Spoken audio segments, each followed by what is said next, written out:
Hallie Renshaw did not take the $15. She stood at the back of the Coldwater schoolhouse with her hat in her hands and let the offer sit in the middle of the room the way a man lets a coin sit on a counter when he wants you to be the one who reaches for it. And she did not reach. And it was the not reaching that 31 men and 9 women would still be talking about in that county at Christmas. She had 31 head of horses, $26 in a baking powder tin under the flour barrel, and 4 years of running a place alone that everybody in Ostrander County still called by her husband's name. And she had one horse that the whole precinct had agreed, without a vote and without a paper, was going to have to go. If you have come this far and you want to know how it ended, stay with me and subscribe, because the horse they were talking about that night is the one that is going to matter, and I want you here when this county finds out what it has been looking at for 3 years. $15 is money, Mrs. Renshaw, said Ellery Kine. He said it kindly. That was the thing about Ellery Kine that took strangers a full season to understand. He was a wide, warm, clean-shaven man of 52 who managed the Anvil Land and Cattle Company for owners who lived in Dundee in Scotland and had never once stood on the ground they owned, and he had come into that country in 1881 with a letter of credit and a way of remembering the name of every man's wife, and he had loaned mowing machines. And he had paid for 2 funerals out of his own pocket, and he had never in 8 years raised his voice to anybody. He was leaning against the schoolhouse stove with his hat pushed back and his arms folded, and he was not looking at her the way the others were looking at her. He was looking at her the way a man looks at a broken gate he intends to fix before dark. "It isn't the horse's fault," he said. "I want that understood in this room. It is not the animal's fault, and it is not Mrs. Renshaw's fault. A horse that has been to the weed has learned a thing he cannot unlearn, and he will teach it. He will teach it to every horse that runs with him. I have seen it, and I have paid for seeing it. 60 head. So it is not blame I am talking about. It is arithmetic. He has not been to the weed in 3 years, Hallie said. That is what makes it hard, Kine said. I know it is hard.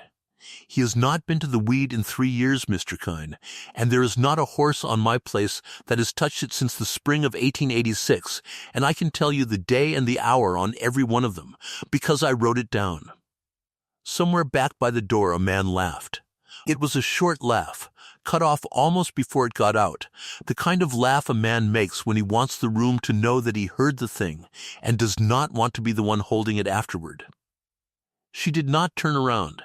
She knew every voice in that building. She had known most of them longer than she had known Del Renshaw, and there were 4 men in that room who had eaten at her table. And not one of them had come out to Coldwater Creek in 4 years, except to ask what she meant to do about the horses. "Nobody doubts your book," said Kine. "Somebody does," Hallie said. The schoolhouse at Coldwater was 18 feet by 26, built of milled lumber freighted 40 miles from the railhead at Rowe in 1884. And on the 9th of May in 1889, there were 40 people in it, and the windows shut against the wind, and it smelled of coal oil and wet wool and men. They had met to talk about the herd law. That was the business on the paper tacked to the door. In April, the precinct had voted, 41 to 29, to run under a herd law, which meant that from the 1st of June no horse or mule or milk cow could lawfully run at large in Coldwater precinct, and any resident might take up a loose animal and deliver it to a poundmaster. And the poundmaster might charge 50 cents a head for every day he held it, and after 10 days' advertisement he might sell it at the pound to pay the charges. Nobody in that room had voted for the herd law with Hallie Renshaw in mind. The farmers along the creek had voted for it because they were tired of building fence to keep other men's stock out of corn they had planted themselves, and that was a fair thing to be tired of, and she had said so out loud in April and had not voted because a woman could not. But the herd law had passed, And then it had lain there for 3 weeks like a tool on a bench, and now a room full of people who liked her well enough had discovered what the tool was shaped to do. "I will say the thing nobody wants to say," said a man named Court Rimmel, who ran 200 cows on the north side of the divide and had lost 11 horses in 3 years. "I have got nothing against that horse. I have got nothing against that woman. But that paint horse of hers drifts with my horses on the open grass every summer of the world, and my horses eat what they see him eat. And I have shot 4 animals in 2 years, and I have got a girl at home who cried over 2 of them, and I am done. That is all. I am done." "He is not eating anything," Hallie said. "There is nothing on my grass to eat." "Then he is standing in the only country in Ostrander County that has got no loco on it," said Rimmel, "and that is a thing I would like explained to me too." The room made a low sound at that, half agreement and half something worse, and Hallie Renshaw stood in the back of the schoolhouse and understood, with a coldness that came up through her boots, that the thing she was standing in was no longer an argument. An argument has 2 sides, and both of them are talking. This had 1 side and a woman. Kine pushed off the stove. $15, he said, "and I will send 2 men to trail him clean to the territory line.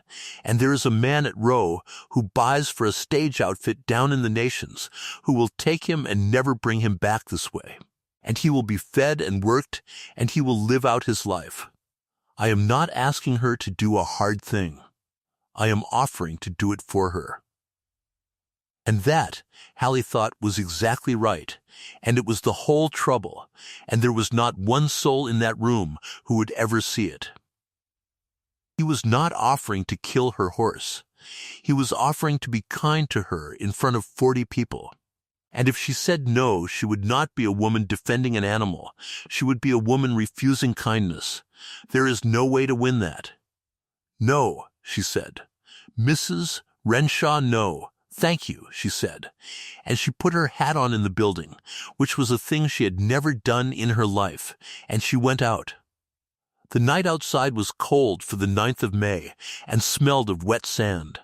She walked out past the wagons and the tied saddle horses standing hip-shot in the dark, and one of them turned his head and made a low sound at her, and she put her hand flat on his neck as she went by without stopping and without looking, because he was hers, and because she had been putting her hand on that neck for 6 years, and did not need to look to find it. "Come on," she said.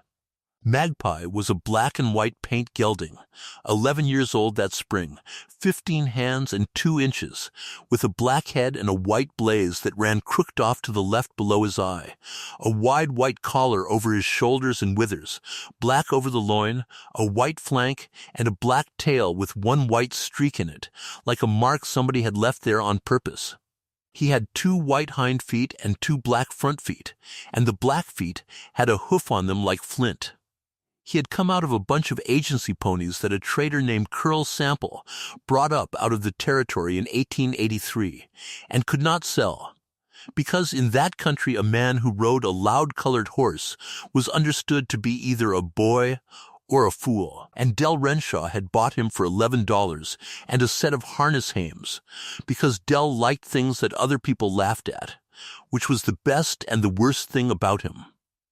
She got on and rode south out of Coldwater in the dark, 9 miles, and did not hurry, and behind her the schoolhouse windows made 2 yellow squares in the black flat, and then 1, and then none. Here is what the county remembered, and it is important to understand that they remembered it correctly. In April of 1886, a man riding the Coldwater Road had come over the rise above the Renshaw place and seen a black and white horse standing in the middle of a bear trap, with his head down and his front feet spread and his whole body shaking, and he had stopped and watched. And the horse had lifted 1 foot over nothing at all, lifted it 1.5 feet high, the way a horse steps over a rail, and set it down and done it again, and then stood swaying with his eyes fixed on a place about 2 feet to the left of the gatepost. The man's name was Ferris Lyle, and he had been 40 years around stock, and he knew what he was looking at before he had finished stopping his horse. He rode down and told her. She already knew. By the end of that April, the whole precinct had come to look, some of them out of kindness, and some of them out of the other thing, and what they saw was a horse that could not be led past a wagon tongue, that flinched at a shadow on the ground as if it were a hole, that ran his nose into a wire he had known his whole life, that lost 200 pounds off his ribs and hips in 6 weeks, and stood in the corner of a trap, with his ears working at sounds nobody else could hear. They saw a horse look at a thing beside the thing. That is the part nobody who has seen it ever forgets. He did not look at you. He looked a little past you, at where you might have been, and there was nothing behind his eye but weather. Locoed, that was the word, and everybody in that country knew it and had known it since they came, and it was not a superstition, and it was not a story. It was purple loco, oxytropis, that came up in the swales and the hard-grazed places, and in a wet spring stood a foot high with a flower on it, the color of a bruise, and a horse that got started on it kept on with it. And kept on with it after there was grass again, because it does something to them that makes them want it, and a horse that stayed on it long enough did not come back, and it was hers. That was the second thing the county remembered, and they remembered that correctly too. Del Renshaw had gone to the Coeur d'Alene in April of 1885 with $200 of their money and a borrowed pack outfit. And he had written twice, in July and in December, and after that he had not written, and Hallie had gone into the winter of 1885 and 1886 with no cash, no hay bought, and 41 head. She had held her horses too long on the Little East trap because she could not pay the range dues to run them on the association grass and would not run them there without paying. She grazed that trap into the dirt. She knew what she was doing, and she did it anyway because there was not another thing to do, and in the first week of April, when the loco came up green 2 weeks ahead of the buffalo grass on the only bare ground in 9 miles, her horses found it. 4 of them ate it. 3 of them she got off it in time. The 4th was Magpie. So when Court Rimmel stood up in a schoolhouse 3 years later and said that the first locoed horse anybody in Ostrander County ever saw was a black and white paint belonging to the woman on Coldwater Creek, he was telling the truth. And everything that had been laid at her gate since was built on a true stone. That is what made it unmovable. There was no lie in it anywhere. The lie, when she finally found it, was somewhere else entirely, and it was not in this county, and it was not about her horse, and she would not find it for another 3 months. She got home at 11 o'clock. The house was a soddy with a frame front room built onto it, and there was a windmill and a stock tank and 480 deeded acres and a school section she leased. And beyond that the open grass running north to the rimrock. She unsaddled in the dark by feel, and she ran her hand down the paint horse's near foreleg out of habit, and then the off, and then she stood in the dark with her forehead against the flat of his cheek, which was a thing she did not do where anybody could see her. "They offered me $15 for you," she said. He breathed out through his nose. "That is about $1.33 a year," she said. "For a horse that has never in his life put a foot on a man." She turned him into the corral and stood at the gate. It was the 9th of May, 1889. In 3 weeks the herd law would take effect. She had 31 head, $26, and a hay contract nobody would sign. And out there in the dark, on the good rested grass north of her wire, were the horses her whole living was in, and every one of them was fat and slick and sound, and she had not the first idea. That night, why? Her father had been a feeder. Absalom Teal fed steers on the Sangamon Bottom in Illinois for 26 years, 400 head at a time in open lots. And he weighed everything that went into them and everything that came out, and he had a rule he said so often that his daughter had it before she had her letters. Write it down the day it happens, he said, not the day it matters. By the time it matters, you will remember it wrong, and you will remember it in the direction that suits you, because that is how a person is built. So she wrote things down.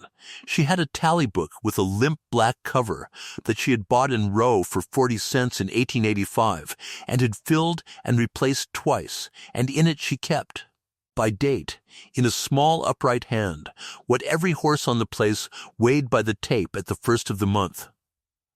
What came out of the salt box, and when, which trap was grazed, and which was resting, and how many days, the rain, to the 1/10 of an inch, off a tin gauge Dell had nailed to the corner post in 1884. What she paid, and what she owed, and what she saw. That last column was the one nobody would have understood. Under the 11th of June, 1888, it said, Magpie stepped over the wagon tongue flat-footed, first time since, did not lift. Under the 3rd of March, 1889, it said, all 4 hind shoes off him since November, hoof wall sound, no flare. Wintered without hay 4 days short. There was not a man in Ostrander County who kept a book like that. There were 3 or 4 good stockmen in it who could have told you within a head or two what they owned, and Ellery Kine had a clerk at the Anvil headquarters who kept a ledger that the owners in Dundee received a copy of twice a year. But nobody, anywhere in that country, wrote down what a horse looked at. What she did with her horses was not complicated, and it was not a secret, and she had never once been asked about it. She rested grass. She had 4 traps and the north bench and the school section, and she moved her band off a piece before it was eaten, and did not come back to it for 60 days, and in a country where the whole practice was to turn out in April and gather in October, and let the grass take care of itself. This was regarded, when it was regarded at all, as the sort of fussing a woman does. Court Rimmel had once told a man at the store, not unkindly, that Hallie Renshaw farmed her grass. And she salted. That was the other thing. She kept salt in front of them all year. Free choice, in 3 cedar boxes with lids that lifted, one at the tank, one at the north wire, and one on the bench, and she filled them, and when they were empty, she filled them again.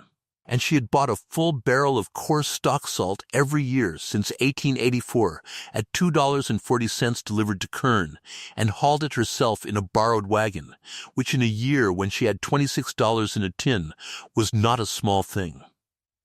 Salt was one of those articles that in that country a man laid in once and doled out afterward. You put a lump in the trough when you thought of it. You salted at the ranch when you gathered.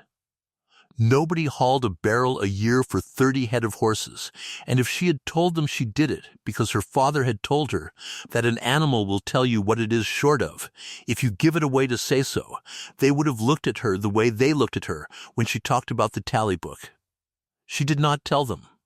She had stopped telling people things in 1886. Magpie came back slowly, and he came back because she did 4 things with him, and she wrote every one of them down. The first was that she took him off it. That sounds obvious, and it is not, because a horse that is started on loco will hunt it, and he will walk past feed to get to it, and he will go through a wire that has held him for 6 years. And the only way to keep a horse off it is to put him where it is not, and in April of 1886 there was one place on that whole outfit where the loco was not, and it was a 2-acre pen behind the corrals where she had had a garden. She put him in it, and she kept him in it, alone, for 11 weeks. He screamed for the band for the first 4 days. She sat on the fence and let him. The second was that she fed him. She had no hay. She had $11, and she spent 9 of it on oats, and she cut slough grass by hand along the creek with a scythe that summer, 41 loads on a stone boat, and she fed that horse when she was eating cornmeal twice a day herself.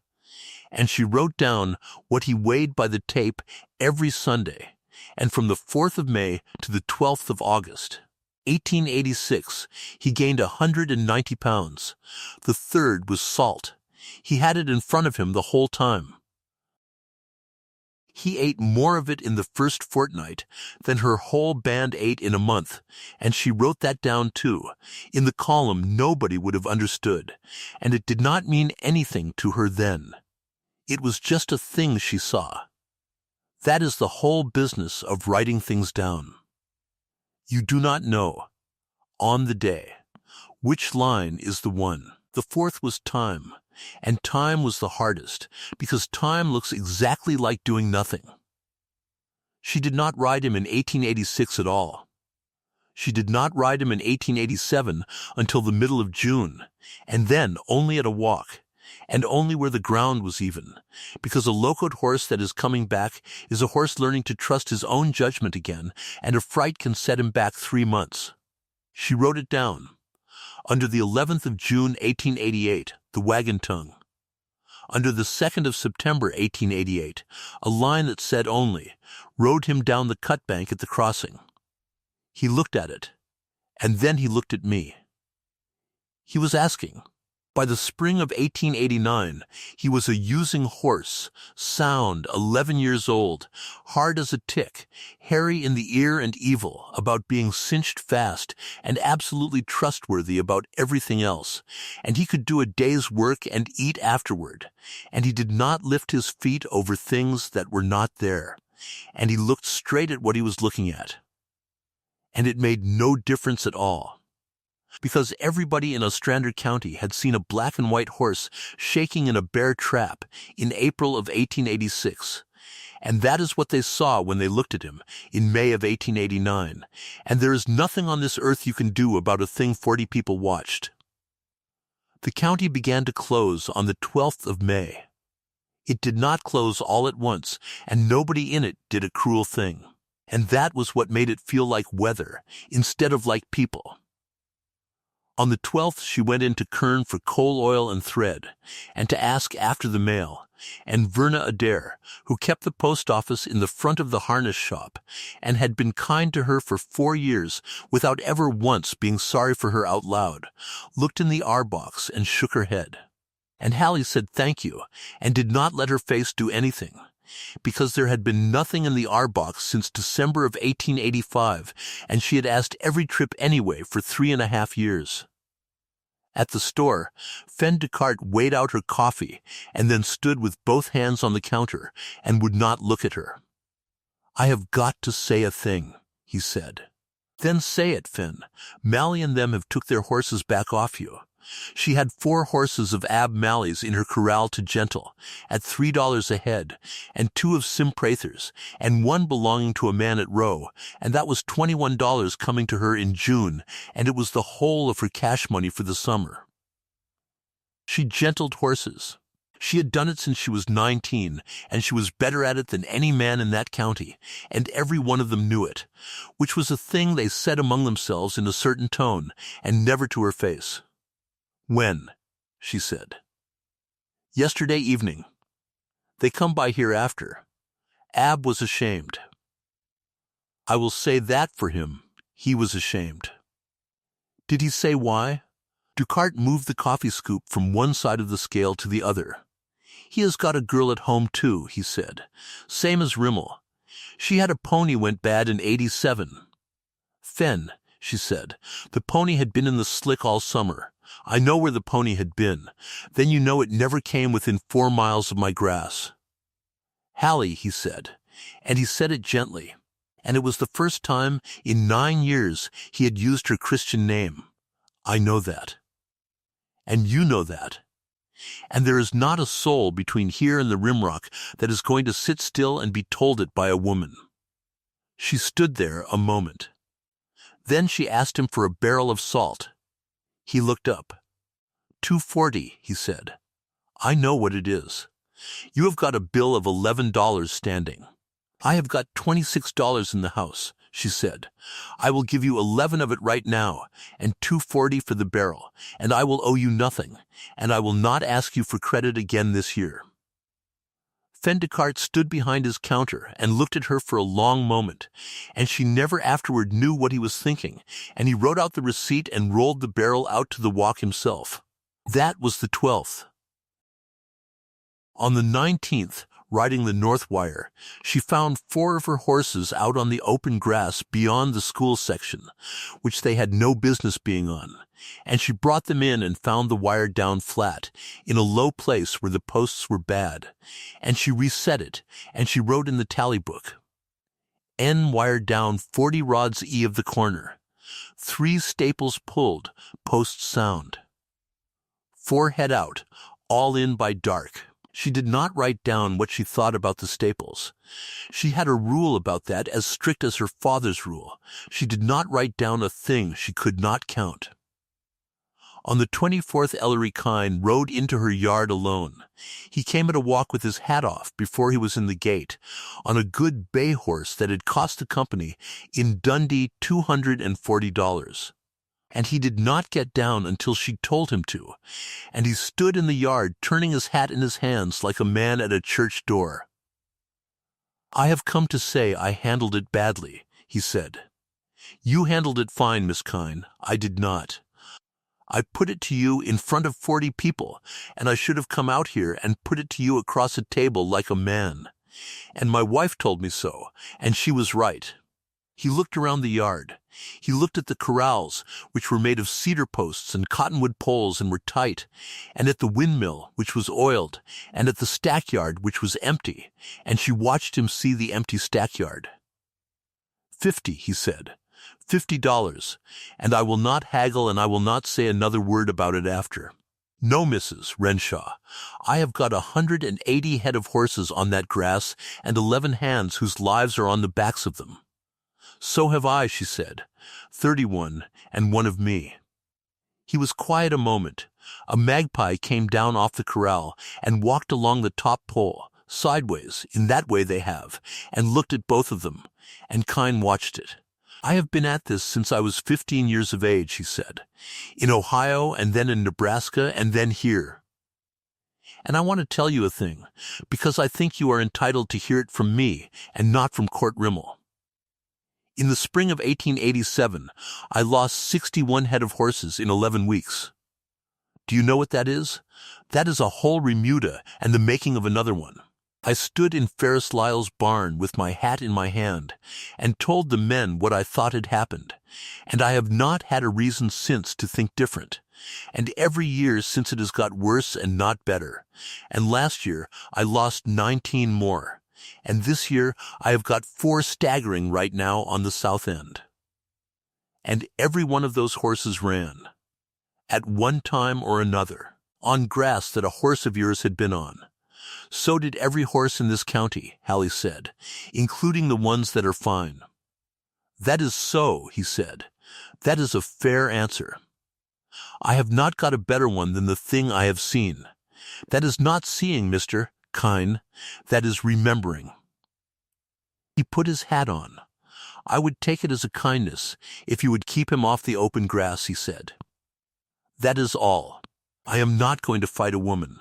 But you understand that come the 1st of June there is a herd law in this precinct, and I am not the one who wrote it, and I will not be the one to use it, and I will not be able to stop the ones who will."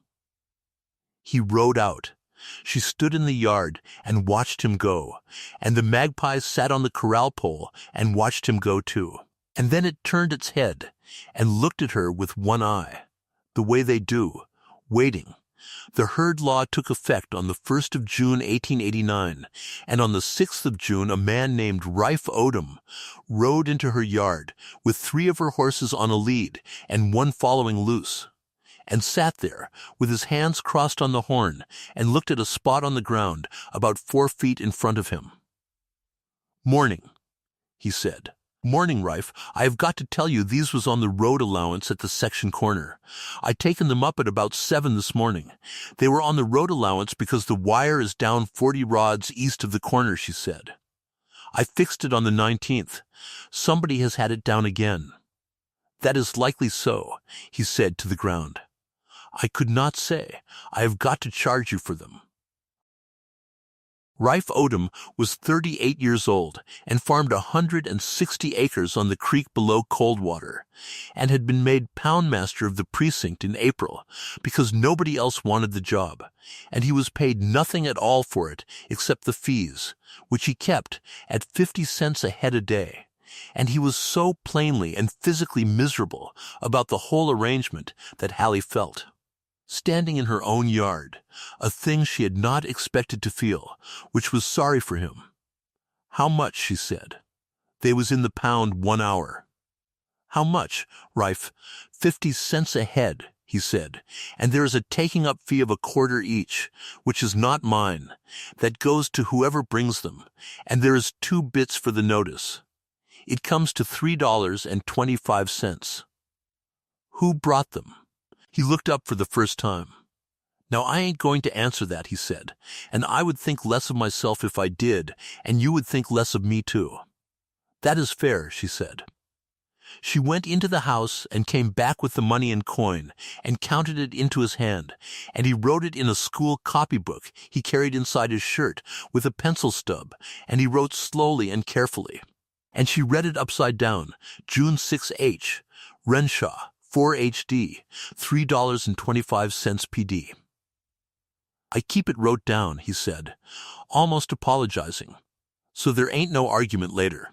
"That is the right way to do it," Hallie said, and something went across Rife Odom's face at that, and he touched his hat and rode off, and she stood in the yard with $3.25 gone out of $12.60 and the whole summer still to come. They took her up 11 times in June. 41 head days in the pound at 50 cents. 31 taking up fees at a quarter, 9 notices at 2 bits, and by the last day of the month her tally book showed that the Coldwater precinct pound had taken from her, in 1 month, $30.40, which was more cash money than she had handled since March and about 4 times what she had. She stopped it. Or she thought she had. She rode her wire every second day, and she reset it, and she doubled the staples, and she moved her whole band off the school section, which she had a lease on, and every right to onto her own, deeded 480, which meant grazing a piece she had been resting since April, and she wrote that down too, with a small hard line under it, because she knew exactly what it cost, and she knew that nobody else in the world would ever know it was a cost at all. And on the 18th of June, an old man rode into her yard on a mule. He was somewhere past 70, dried up and bowed, in a coat that had been good once, and his left hand was crooked and would not open past halfway. And he sat the mule the way a man sits who has been on something every day for 60 years and has no opinion about it anymore. He looked at her a while from the gate before he came in. "You are the Renshaw woman," he said. "I am Hallie Renshaw, Odie Sharpless." He got down. "Badly, I run horses in the territory of New Mexico from 62 to 78. And I have got a nephew at Roe I am dying at, and I have heard about you in the store 4 times in 3 weeks, and I would like to see your horse." "Why?" "Because I have got nothing else to do," he said, "and because they told me he was locoed and come back, and in 16 years down there I seen maybe 6 horses come back off it, and I never in my life met a person who done it on purpose." She took him out to the corral. Odie Sharpless leaned on the pole and looked at the black and white horse for about 2 minutes without saying anything at all, and Magpie came over and put his nose against the old man's crooked hand and blew. "Walk him for me," Odie said. She led him up and back. "Turn him tight, both ways." She turned him. "Now back him over that pole there, and don't help him none." She backed him, and the paint horse felt the pole with a hind foot, and paused, and picked the foot up, and stepped over it clean, and Odie Sharpless made a sound in his throat. "Well," he said.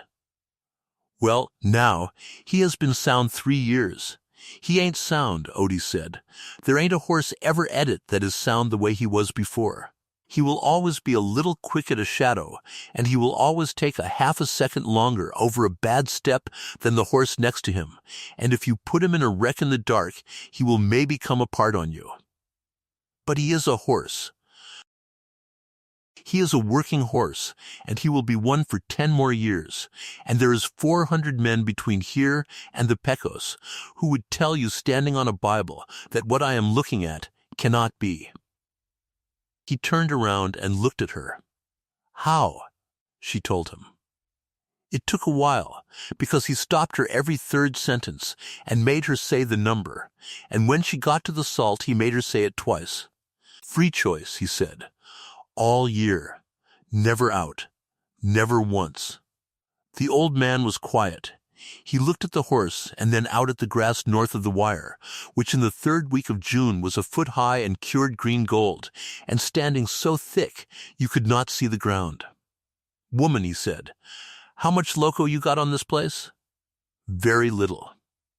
How little? There is a patch in the East Trap where he got it in 1886 that comes up every year, and I grub it out and it comes back.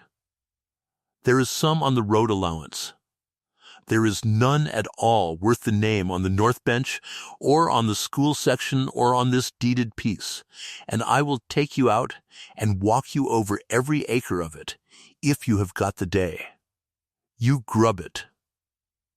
When I see it, you cannot grub loco out of a country, Odie Sharpless said. Nobody ever has. That ain't why you ain't got none. He worked his crooked hand slowly, opening and shutting it. Let me tell you a thing they used to say down on the Bonito. They said loco never took a fat horse. It was just a saying. Everybody said it and nobody done a thing about it, because it don't tell you nothing, does it? Unless you was already going to feed the horse. And I have seen it 100 times and never once turned it over. Loco never took a fat horse. But every horse I ever seen go to it, mister, was on a place that was et down to the roots and had a empty salt trough with the wood chewed off of it. Hallie Renshaw stood very still. Say that again, she said. He said it again. The salt trough, she said. A horse hunting salt will eat dirt, Odie said. He will eat the dirt out from under the trough where it is soaked, and he will chew the box up, and he will eat things he has got no business in his mouth. And I have thought for 40 years it was because they was hungry, and maybe it is. But I have never in my life seen a locoed horse on a place that salted. She did not sleep that night. She sat at the table with the lamp and the tally books, all three of them, 1885 through 1889, and she went back through 4 years of a column that nobody would have understood, and at 2 a.m. she found what she was looking for, and it was in the entry for the first fortnight of May 1886, when she had shut a shaking horse in a garden pen, and had put a box of salt in with him because... That was what she did, and had written down, because that was also what she did, how much of it he ate. 11 pounds in 14 days, her whole band, 31 head, ate about that much in a month. She sat back in the chair and looked at the lamp for a long time. The next morning she rode to Roe. It was 22 miles to the railhead, and she got there at noon and found Marsh Kenner in the freight yard behind the depot with his shirt off, loading barreled lime onto a wagon, and she waited until he was done. Because you do not talk to a man handling a barrel. Marsh Kenner was 45 and freighted out of Roe with 2 wagons and 8 head of good heavy horses. And he had hauled for every outfit in 3 counties since the railroad came in 1884. Lumber, coal, wire, lime, flour, salt. He was a wide, quiet man with a burned neck and a way of listening with his head turned slightly, as if the important part of what you were saying were arriving from one side. He had come out to her place twice in 4 years. Once with a load of posts, and once for no reason at all that either of them had ever named out loud, and both times he had looked at her horses before he looked at her, and she had noticed it, and had thought better of him for it, and had not thought about it again for a year and a half. Mrs. Renshaw, he said. Mr. Kenner, Do you keep your waybills? He looked at her with his head turned. Every one since '84, he said. In a box. Would you let me look at them? What am I looking for, he said. And do you want me to be looking for it too, or do you want to look by yourself? And that, she thought afterward, was as close to a declaration as a man like that was ever going to come, and neither of them knew it at the time. Salt, she said. They sat in the freight office until dark with a lamp and a wooden box of waybills tied in bundles by year with binder twine, and Marsh Kenner read the years off, and Hallie wrote in the back of her tally book. And what came out of that box was this. Between 1884 and 1889, Marsh Kenner had freighted salt from the railhead at Rowe to 11 outfits in Ostrander County and the 2 precincts north of it. Court Rimmel took 2 barrels a year, every year without fail, in April and September. Sim Prather took 1. Ferris Lyle took 3, because he ran cattle on the slick and salted them out on the flat to hold them, and had done it since 1880. The Whittiers took 2, the Horse Camp at 9 Mile took 1 every other year, and the Anvil Land and Cattle Company, which ran between 4,000 and 4,500 cattle and 180 head of horses on more grass than the rest of them put together, had taken 11 barrels in the spring of 1883 and 9 in the spring of 1884, and after the 12th of May, 1884. Had never freighted 1 pound of salt out of Rowe again. 5 years, Hallie said. 5 years and a month, said Marsh Kenner. He turned a waybill over and set it down square on the pile, and he said it slowly, the way a man says a thing he is looking at for the first time, even though it has been in his own box the whole while. They quit in May of '84. Kine come in the fall of '81, and he did not take over the running of it until the spring of '84, when Naismith went home to Scotland.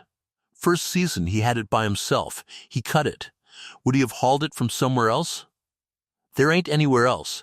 It comes in on the railroad, and it comes off my wagons or Dutch Bainers. And Dutch is dead, and I bought his book with his outfit, and it is in that box too, and I will show you every sheet in it. He showed her. There was nothing. 20 barrels of salt, Marsh said, is about $50 laid down at the ranch, and he would have took it off the year's expense account for the owners, and I expect a man in Dundee, Scotland, looking at a sheet of paper with $50 of salt on it and 4,000 cattle under it, would have said, "What is this?" And Kine would have had to write and tell him. So he never wrote. That is not enough by itself, Hallie said. No, he agreed. A man can quit hauling salt and not lose a horse, if he has got grass. It is the 2 things together. Marsh Kenner looked at her a while. Then he got up and went to the window and looked out at the dark and the water tank and the 1 lamp on the depot platform. Then you had better go and look at the grass, he said. She went and looked at the grass on the 8th of July, and it took her 4 days, and the first 2 of them she wasted. Because she rode the country the way anybody rides country, looking at the whole of it. And the whole of it looked the way that country always looked in July, brown gold and short and hard and honest, running away in every direction under a sky with nothing in it. On the 3rd day she changed how she was looking. She stopped looking at the country and started looking at the fences. The Anvil had 31 miles of drift fence, 3 wires on cedar posts, put up in 1885 and 1886 to hold cattle off the sandhills in a hard winter, and it ran along the south side of the divide from the head of Coldwater to the Slick, and then bent north. She rode it from the Coldwater end at a walk with the wire on her left, and she carried the tally book in her coat and a length of knotted string a yard long to measure with. And for the first 6 miles there was nothing to see but a fence and grass on both sides of it, thinner on the Anvil side, which was to be expected, because they ran more. And then, at about 2 miles east of the Slickwater, the grass on the north side of that wire stopped.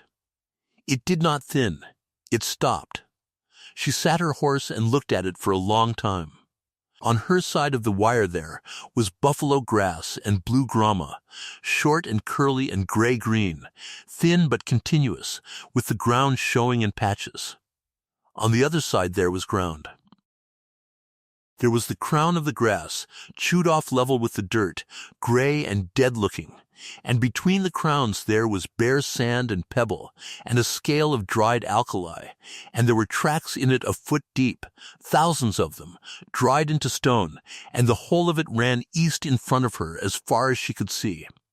And in it, standing up out of that bare ground, spaced out like men in a field, green and thick and lush and untouched, were the loco plants.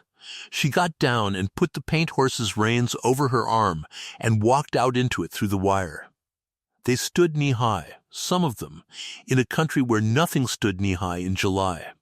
Purple loco has a stem full of little leaflets and a flower head the color of a bruise. And in the middle of July, the flowers were gone by and it had set its pods, and every plant she walked past was whole and perfect and had not been touched. Because in the middle of July a horse will not eat it. Because in the middle of July even that country has something green somewhere, and a horse would rather have anything else. But in April there is nothing green anywhere. In April the buffalo grass has not started. And in April, on ground like this, the loco comes up 2 weeks ahead of everything in the world, and it comes up in the bare places, because it likes bare places, and it is the only green thing a horse can see. Hallie Renshaw stood 2 miles east of the slick water, with her hand on a black and white horse's neck, and understood, standing still. All in one piece, the shape of the thing she had been living inside for 3 years. She walked the strip. She measured it in a rough way with her horse's step, and she wrote it down, 2 miles and a quarter east and west, and between a half-mile and a mile deep on the north side of the drift fence. And inside that piece, she counted the loco plants in 9 square measures of 10 steps by 10 steps, and wrote the count of each one down, and it ran from 11 to 41, and on her own place. In the same measure, she had counted, in April, none, none, none, 2, none and 1. And at the east end of the strip, where the ground rose a little to a low sandy swell with 3 dead cottonwoods on it, she found the salt ground. There was a box. It had been built of cedar, 4 feet by 2, on legs, with a lid on leather hinges, and it had been a good box once, made by a man who could make a box, and it stood there in the sand gone silver gray with weather. The lid was off it, and lying 6 feet away, half buried. The leather was gone. Both ends of the box had been chewed, not gnawed a little in one place, the way a bored horse will chew a post. Chewed away. The cedar was eaten down in long rounded scoops to 1/3 of its thickness, and the edges of the scoops were splintered and old and gray, and there were newer chews over the old ones, paler and newer than those, pale as a fresh cut, one of them not a week old. And under the box, where the salt had soaked into the ground for 2 years before somebody quit filling it, the dirt was gone. There was a bowl in the earth about 6 feet across and, at the middle of it, a foot deep, and its sides were smooth and scalloped and hard, and it had been made by horses eating the ground, eating the dirt, chewing it out of the bottom of a hole with their teeth for 5 years, because there was salt in it once, and the memory of salt is in a place the way it is in an animal, and they had come back and come back and come back to a box that had been empty since the 12th of May, 1884. She knelt down and put her hand in the bottom of the bowl. That was the moment, not the schoolhouse, and not the pound, and not anything that came after. A woman on her knees in the sand with her hand flat in a hole that horses had eaten out of the ground 2 miles east of the slick water on the 11th of July, 1889. Because here is what she understood, and it was not what she had come out there to find. And it was worse. She had spent 3 years defending a horse. She had stood in a schoolhouse and said, "He has not been to the weed in 3 years," and every word of it was true. And it was the wrong argument entirely, and she had been making it since 1886. The county had said, "Your horse is ruined, and your horse ruins other horses." And she had answered, "Not my horse." She had answered it the way you answer when somebody accuses your family. She had defended the one animal. And the true answer, the one that was lying in the bottom of that bowl, was, he was never anything special.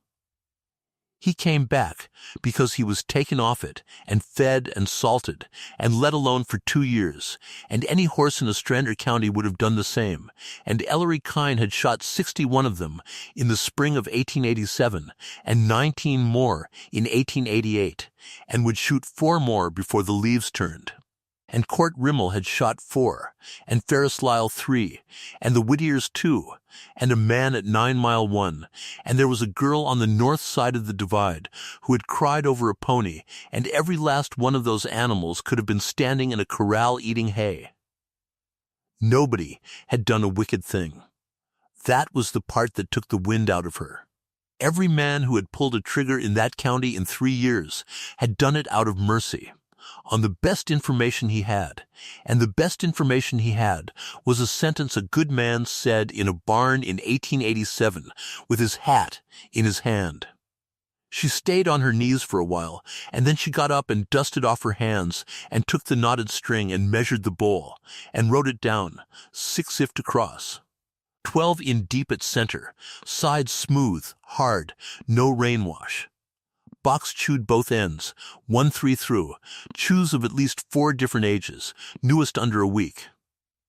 Loco standing untouched to the wire and none on the S side. She wrote the date and the hour. Then she got on her horse. She did not go home. She went to the anvil. She came into the headquarters at 9 Mile at about 4 in the afternoon. And there were 2 men in the yard and a cook in the door of the mess house, and they all stopped what they were doing, and Ellery Kine came out onto the porch with a napkin still in his hand. "Mrs. Renshaw, Mrs. Kine, when did you last put salt out on the south end?" He blinked at her. "I beg your pardon?" "Salt on the south end, at the old box on the swell, with the 3 dead cottonwoods, east of the slick. When was there last salt in it?" "I could not tell you offhand." "I can," she said. The 12th of May, 1884, there was a silence on that porch that she thought about for the rest of her life, because in it she watched a 52-year-old man's face do a thing faces are not supposed to do, which was nothing at all, for about 2 full seconds, while behind it something very large turned over. "You have been in my books," he said. "I have been in Marsh Kenner's waybills, which are his and not yours, and he showed them to me, and there is nothing in them but what you hauled and did not haul. Mrs. Renshaw, I have 4,000 cattle, and I salt my cattle." "Where?" "At the tanks." "At the—" He stopped. "At the tanks on the north side," Hallie said, "where the cattle are. Your horses run the south end because that is where the horse pasture wire runs, and the south end has been grazed to the ground for 5 years.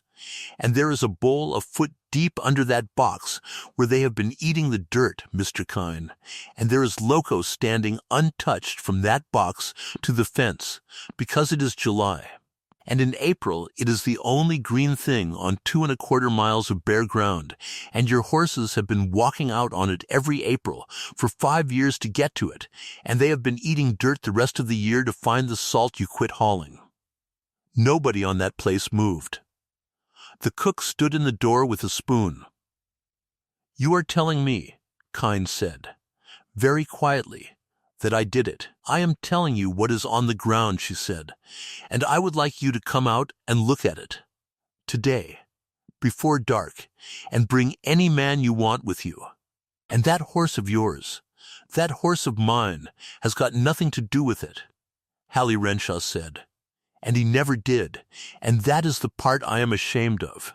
Because for 3 years I have stood in front of this county arguing about one horse when I should have been arguing about all of them. And if I had gone out and looked at your fence in 1886 instead of defending my own gate." There would be 80-some horses alive that are not. Ellery Kynes stood on his porch with a napkin in his hand. "Get off my place," he said. He did not say it loud. That was the thing about him. He said it the way he said everything, warmly, almost sadly, as if it were a favor he was doing her, and she turned her horse and rode out through the gate at a walk with 11 men watching her. And not one of them ever forgot it either. She had it all, and she had nothing, and she knew it before she was 2 miles gone. She had a chewed box and a hole in the ground, and her freighter's waybills, and against it stood a good man who had buried 61 horses, and a county that had watched a black and white paint shake in a bear trap in April of 1886. A hole in the ground does not beat a memory. Nothing beats a memory, but a bigger one. So she did the only thing she had ever known how to do, which was to write it down. She rode the county for 11 days. She started on the 15th of July, and Tick Halloran came with her, which she had not asked for and did not pay for, and could not have done without. Tick was 20 years old, red-headed, with a neck like a chicken, and a mouth that ran from daylight to dark, and the anvil had let him go in June, because they were cutting to 9 hands. And he had come by her place looking for work she did not have, and had stayed to fix a windmill sucker rod, and had not gone home. What Tick Halloran had, and what no book in that country had, was that he knew every horse in 3 precincts by sight. He had wrangled horses since he was 13, and a boy who wrangles horses learns them the way other people learn faces, and he could stand on a rise and look at a bunch a half-mile off and tell you that the brown with the high tail was Whittier's and had a wire cut on the near hock in '87, and he was never once wrong the whole time she knew him. "What are we doing?" he said the first morning. "We are going to count the locoed horses in this county," Hallie said. "Every one anybody can remember since 1885. Who owned it, where it ran, what year it went, and whether that outfit put salt out." Tick Halloran thought about it for about a quarter of a mile, which for him was a long time. "They ain't going to like that," he said. "No, some of them ain't going to talk to you." "Then they will talk to you," she said, "and you will write down exactly what they say, and not one word past it, and if a man tells you he does not know, you write down that he does not know. Not what you think, what he says." "Yes, ma'am," said Tick. They rode 11 days and covered, by her reckoning, 410 miles. And they were turned off 2 places and fed at 9, and at the Whittier place a woman came out and took Hallie's hands in both of hers and cried, and would not say why, and at 9 Mile a hand told Tick Halloran to get off the property, and then followed him a half-mile down the road to tell him the rest of what he knew. What they came home with, written down in a fair hand on 11 pages torn out of the back of the tally book, was this: since the spring of 1885, 41 horses in Ostrander County and the 2 precincts north of it had gone loco. 52, if you counted the 11 at 9 Mile that men disagreed about. Of the 41 that nobody disagreed about, 34 had belonged to the Anvil Land and Cattle Company. Of the remaining 7, 4 had run, at the time they went bad, on the slick or on the strip along the Anvil's south drift fence, because that country was open, and everybody's horses drifted through it, and everybody knew it. 1 was the pony that belonged to the girl on the north side of the divide. And that pony had summered on the slick in 1887 with a bunch of Ferris Lyles, and Ferris Lyle told her so himself, standing in his own yard, and then stood there a while afterward looking at his boots. 1 was a horse of Sim Prather's that had gone bad in a horse pasture behind Prather's barn, where the salt trough had been broken since the fall of 1885, and Prather had been meaning to fix it. And 1 was a black and white paint gelding on a 2-acre trap on Coldwater Creek in April of 1886 that had been held there because a woman could not pay her range dues, on ground grazed into the dirt, with the box she kept salt in sitting up on the bench 60 rods away on the other side of a closed gate. Hallie Renshaw wrote that last one down in the same hand as all the others, with the same columns filled in, and she did not spare herself a word of it, and when Tick read it over her shoulder he said, "You don't have to put that in there," and she said, "It is in there, or none of it is." And the other column, 11 outfits. Of those 11, 6 put salt out where their horses ran, all year, and had done for years, and among those 6 there had been, in 5 years, 1 locoed horse, prathers, out of a broken trough. 5 did not. Among those 5 there had been 50. She copied the whole of it out twice, once for herself and once fair, and on the 5th of August, 1889. At the regular meeting of the Coldwater precinct at the schoolhouse, she asked for 10 minutes and got them, and stood up in front of that county and read it out. It took 22 minutes because she read every line, and she made herself go slowly, and she did not say one word that was not on the page. She read the names of the horses. That was the thing that came nearest to working. Tick had got the names out of the hands and the boys and the wives, because a horse has a name even when a company owns him, and she stood in that schoolhouse and read out 41 names: Ribbon, Dan, Big Enough, the Duffy horse, 60, Sailor, Little Bay, Preacher, and by the 15th name the room had gone entirely quiet. And by the 30th there was a man near the window with his hand over his mouth. Then she read the salt. Then she said, "I have got a chewed box and a hole in the ground on the anvil south end that I will take any man in this room out to see tomorrow morning, and I will pay for the day of any man who comes and finds I have overstated it." And then she sat down, and Ellery Kynes stood up, and in about 4 minutes he took it all away from her. He did not raise his voice. He never did. He said that he had listened to every word, and that he wanted the room to know he was not going to answer it in anger, because there was nothing in it that was said in anger. He said Mrs. Renshaw had done a great deal of work. He said he had no doubt at all that she had counted honestly, and that the count of horses was likely close to right, and that it did him no credit that the anvil's number was the biggest, and that if the size of a man's loss proved a man's guilt, then he was the guiltiest man in the county, and he would not stand there and argue with a woman about arithmetic. Then he said the thing that finished it. "But I will tell you all what she has left out," he said, "and I do not believe she has left it out on purpose. There is no salt on this earth that stops a horse from wanting a thing he has already started on. I have salted horses. I salted at the tanks in '87 while they was dying, and it did not save one of them. And I will tell you what else. Every one of those animals she has named to you, every one, ran at some time or another on open grass with a horse that had been to the weed. Every single one. She has just read you a list of 41 horses that all had one thing in common, and she has told you the thing they had in common was a wooden box.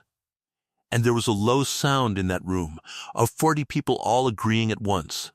And Hallie sat in a school desk built for a child and understood that she had brought a page of numbers to a fight about what everybody had seen with their own eyes, and that she had lost before she stood up. 2 men came out with her the next morning to look at the box. Marsh Kenner, who had hauled 20 miles from Roe to be there, and Rife Odom, the poundmaster, who came in his own time, on a plow horse, and never said a word about why. They stood on the swell by the 3 dead cottonwoods, and looked at the chewed cedar and the bowl eaten out of the ground, and Rife Odom got down on one knee the way she had, and put his hand in it, and stayed like that a while. "I have got a salt trough," he said when he got up. "It has been empty since June, because I have been busy taking up other people's stock." Nobody laughed. He got on his plow horse and rode home and filled it. That was August. In August she counted the days the way you count them, when there is a thing coming that you cannot get out of the road of. Her horses were on her deeded 480. which was grazed down and would not hold 31 head past the middle of September. Her north bench and school section had been rested since April and stood a foot high, and every day she did not turn out onto them was a day of feed put in the bank. She had $14.60, and the herd loss sat there on the road allowance like a set trap. And on the 1st of September, the anvil brought its horses home. They did it every year. The whole outfit gathered in the last week of August, and the remuda came in off the summer camps, and the horse pasture on the south end, the fence strip along the drift fence, 7,000 acres of it, which was the only horse pasture they had, because it was the only piece with the wire already up, took 180 head of horses back onto it for the fall works. Hallie was on the north bench when she saw the dust of them coming down the divide, and she sat there on the black and white horse for a long time and watched it, and she was cold all the way through in the first week of September. She rode to 9 Mile that afternoon. Kine would not come out of the office. A man named Deems came out instead and stood in the door and said Mr. Depp Kine's compliments, and he was not receiving. Then take him a message, Hallie said. Word for word, Mr. Deems, and I will know if you soften it. There is 180 head of horses standing tonight on 2¼ miles of bare ground with the only green thing on it standing waist high, and 11 of that bunch have been to it before and will go straight back to it inside of a day. And where 11 go, the young ones follow, because that is what a horse is. Tell him the first of them will be showing inside of 10 days. Tell him there will be 20 down before the 1st of November. And tell him it will be the horses that wintered on the slick line, and it will not be the ones that have been at the north tanks. And he can write down for himself which is which tonight and check me in 6 weeks. Deems went in. He came back out. He says he has heard you, said Deems, and would not meet her eye. She rode into Kern instead of home, 12 miles the other way, and got there at dark, and she went into Fendecart's store and asked for a sheet of paper and the pen, and she wrote it out in front of him. The date. The 1st of September, 1889, the 180 head, the 10 days, the 20 head by the 1st of November, the 11 that had been to it before, which she named, out of Tick Halloran's memory, by color and mark, and the plain statement that the horses at the north tanks, where the anvil salted its cattle, would not be affected. Then she asked Fendicart to read it and sign it as a witness, with the date and the hour. What in the world is this for? Fen said. So that in 6 weeks it is not a thing I said afterward, Hallie said. Anybody can be right afterward, Fen. There is not a man in this county who has not been right afterward. I want it written before. He read it twice. Then he signed it and dated it and put the hour, which was 20 minutes past 8 in the evening, and he called in Rife Odom, who was eating supper at the hotel across the street, and Rife Odom read it standing up with his hat in his hand and signed it under Fen's name, and then, because he was the kind of man he was, he copied the whole thing into the back of his pound book in pencil and signed that too.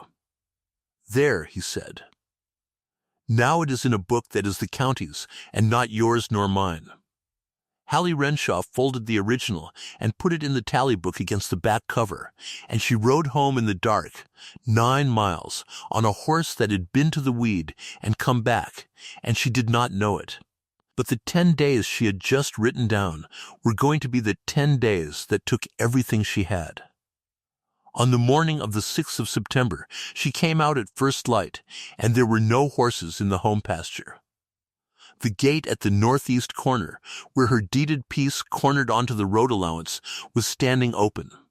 It was a wire gate with a loop of smooth wire over the post, and it was not down, and it was not broken, and it was not on the ground. It was open, and hooked back neatly against the fence the way a man hooks a gate back when he intends to bring something through it and does not intend to be delayed on the way home. She stood and looked at it for perhaps 30 seconds. Then she went and caught the paint horse and saddled him and rode for Coldwater. They were in the pound when she got there. all of them.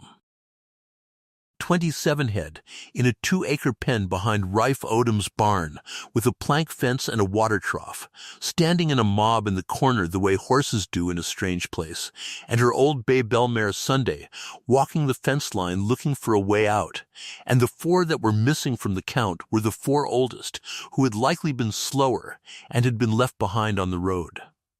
Rife Odom was standing at the gate with his copybook already open, and he looked like a man at a funeral for a relative he had liked. 7 o'clock this morning, he said.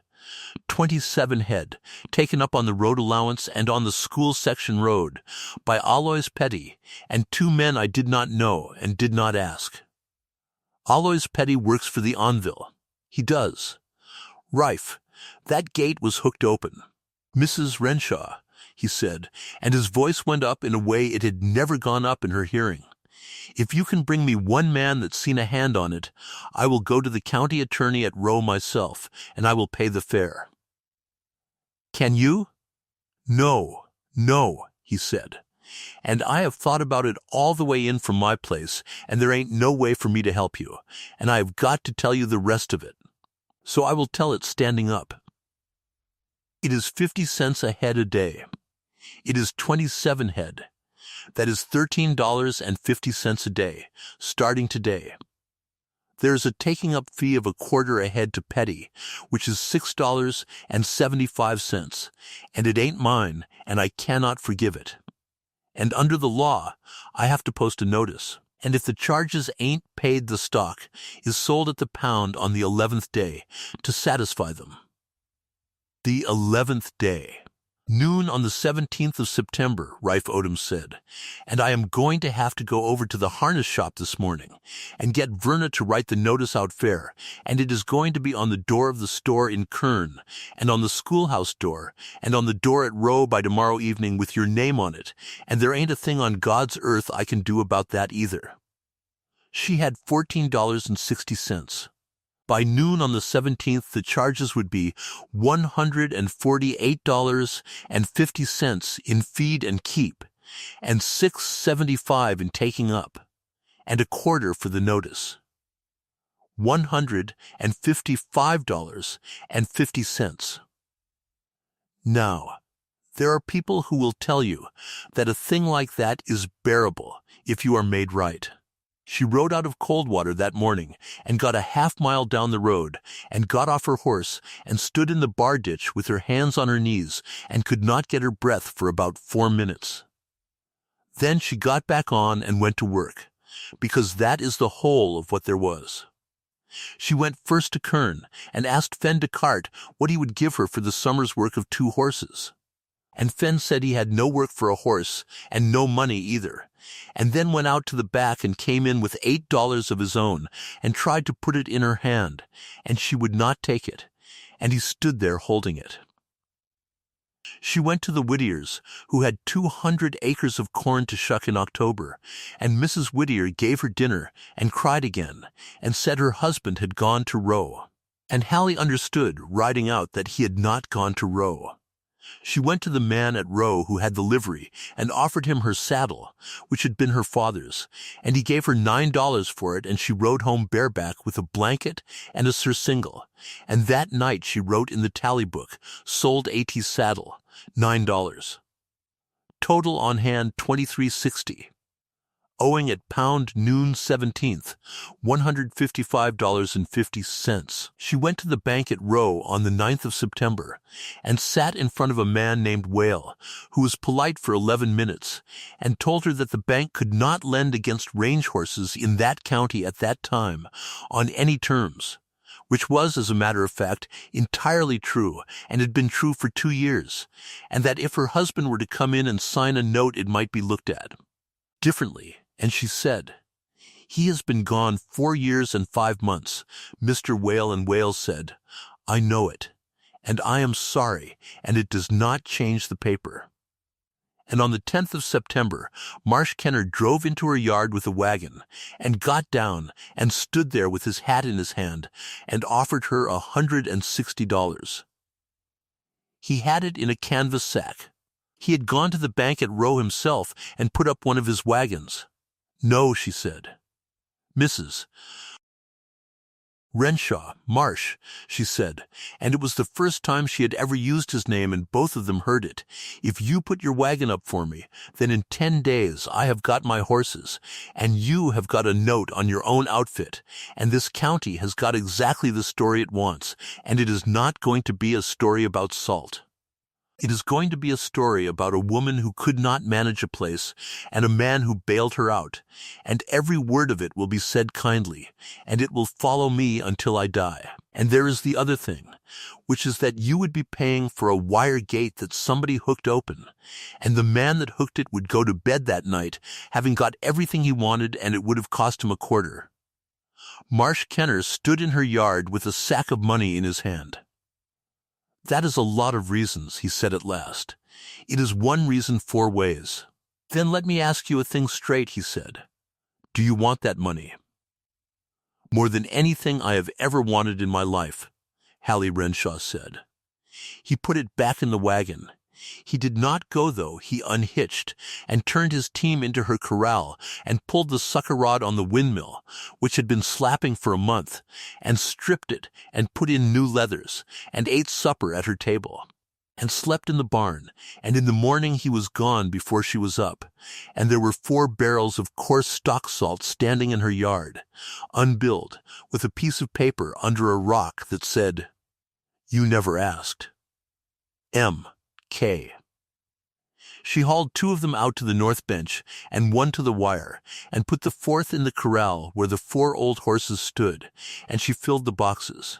And then she sat on the tank rim and looked at the empty grass, and there were 11 days left and nothing at all to do in them, except that on the 11th of September the Anvil horses began to show. It was Tick Halloran who brought it, riding in from Coldwater, with his hat in his hand and his face lit up in a way he was ashamed of afterward. "There is 2 down on the south end," he said. "Sailor and the big brown. They are not down. They are standing. They are doing the thing.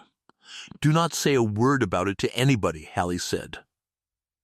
"Ma'am, not one word, Tick, and I mean it. If a man hears it from you, he will hear it as a woman's crowing, and it will be the last thing he ever hears out of us. He has got to see it himself. Now go back and count. Count them every day, and write down which ones, and do not tell me what you think. Write down what you see." By the 13th there were 6, by the 15th there were 9, and one of them was the horse Ellery Kine rode himself, a bay that had cost the owners in Dundee $240, and a man at 9 miles shot it at 11 o'clock in the morning behind the mess house.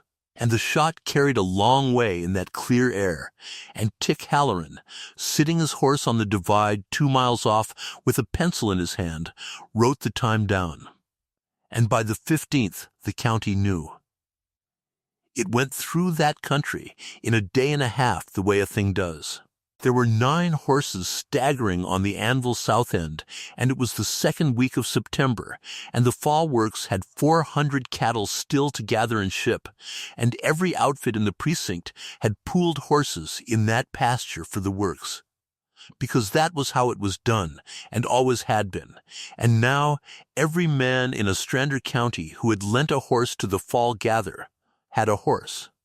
Standing on that ground, there were 312 head of horses on the Anvil south end on the 15th of September, 1889. 180 of them belonged to the company. The rest belonged to 11 men and 1 woman on the north side of the divide who had cried over a pony in 1887. Odie Sharpless came out to her place that evening on his mule. "You know what they are fixing to do," he said. "They are going to shoot the ones that are showing. They already done that. They shot 3 more this afternoon." He got down and stood there working his crooked hand. "What they are fixing to do is drive that whole bunch off of there and up to the 9-mile tanks tomorrow in one push with every man they have got. And Kine is right that they have got to come off of it, and he is right that it has got to be quick. And they are going to kill horses doing it. Why? Because you cannot drive them." He said it flatly. "Woman, I have tried. In '69, we tried to push a bunch off the Bonito that had been on it 3 weeks, and we lost 11 head in 4 miles. A horse that is on it cannot judge. He cannot judge a bank, a wire, a wagon tongue, a shadow, nor the horse in front of him. You put men behind him and holler, and he will run, and running is the one thing on this earth he must not do.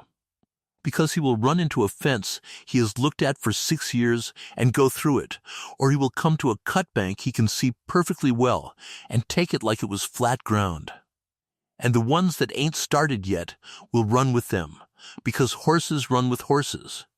And you will pile the whole bunch into a wire in the dark and have a mess that will make a man sick for the rest of his life. Then how do you move them?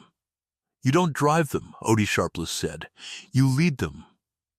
He looked out at the corral, where a black and white paint gelding stood at the salt box with his nose in it, unhurried, taking his time, the way he had taken his time about everything for 3 years. You put something in front of them that they will follow, the old man said. And you go slow enough that every one of them can put his own foot down where he decides to put it, and you take 3 days to go 14 miles, and you build the road so that a horse who cannot judge does not have to. That is all it is. There ain't no trick in it. It is just the exact opposite of everything a cow outfit knows how to do, and it wants a bell mare, and 40 gentle horses to string through them, and about 20 people who will do what they are told, and one horse in front that will walk past that weed with his head up and not look at it. He turned around.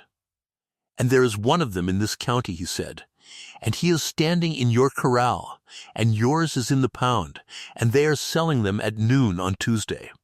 They tried it on the 16th. 14 men went into the horse pasture at daylight and gathered the whole 312 head into one bunch at the west end and started them for the gap at a trot. Because a cow outfit that has decided a thing must be done quick, does it quick, and for about 1.5 miles it went the way it was supposed to go. Then somewhere in the middle of that bunch, a horse that could not judge put a foot wrong on the lip of a blowout, and went down, and 4 went over the top of him, and the whole bunch broke. They ran 2 miles. They ran into the northeast corner of the horse pasture, where 2 wires came together at a right angle, and the leaders turned along it, and the ones behind did not. And they piled into that corner in the dust, and the fence came down, and about 90 head went through it, and out onto the open divide, and scattered north for 6 miles. They killed 11 horses that morning.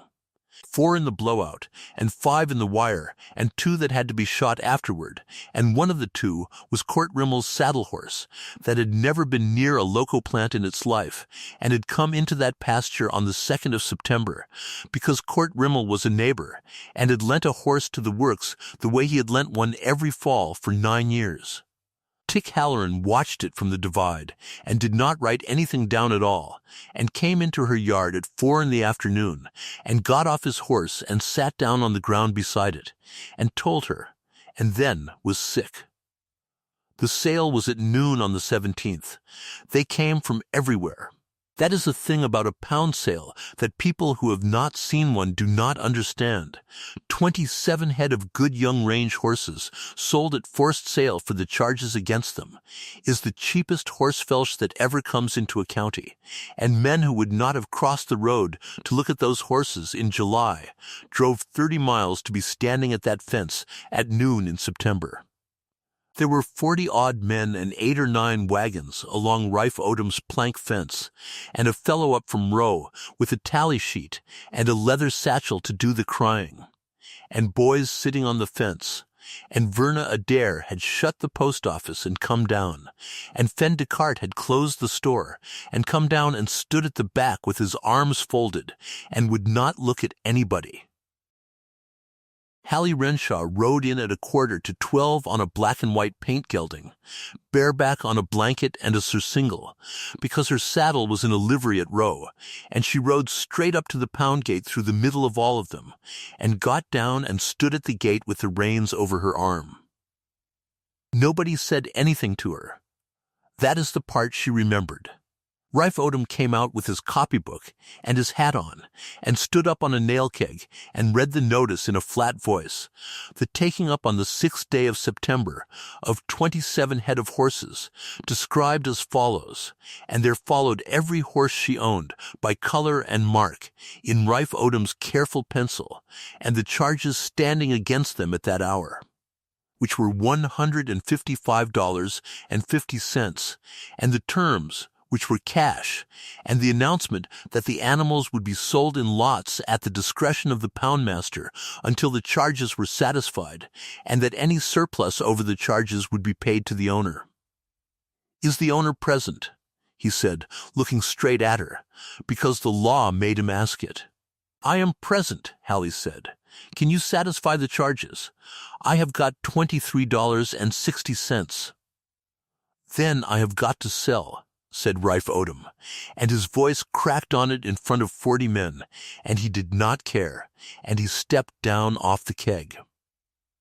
The man from Row got up on it and started in on the first lot, which was 4 two-year-olds, and he had got as far as asking for $20 for the bunch, and had been offered 11, when a rider came down the Coldwater road at a hard trot with the dust standing up behind him for a half-mile, and every head at that fence turned.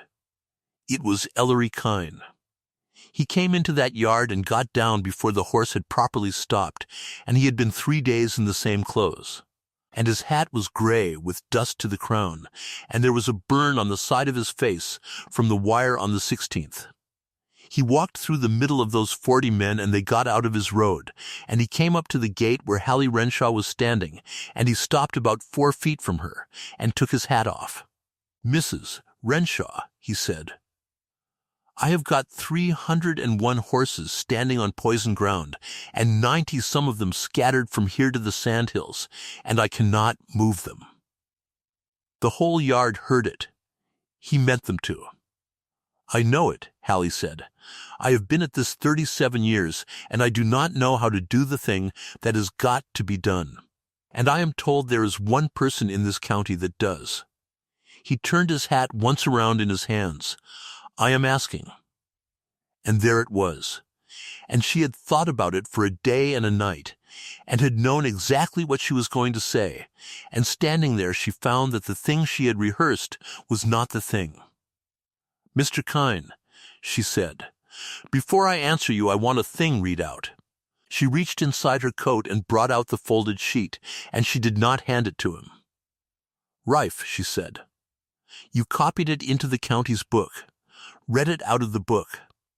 Rife Odom got up on the keg again with his pound book open, and in front of 40 men and 8 wagons he read out, in the same flat voice he had used for the notice, a statement written at 20 minutes past 8 in the evening of the 1st of September 1889, and witnessed by Fen Descartes and by himself, that 180 head of horses had that day been turned onto 2¼ miles of ground grazed to the dirt with standing loco on it, that 11 head in that bunch had been to the weed before, named by color and mark, and would go back to it inside of a day, that the first of them would be showing inside of 10 days, that there would be 20 head down before the 1st of November, and that the horses running at the north tanks, where the company salted its cattle, would not be affected.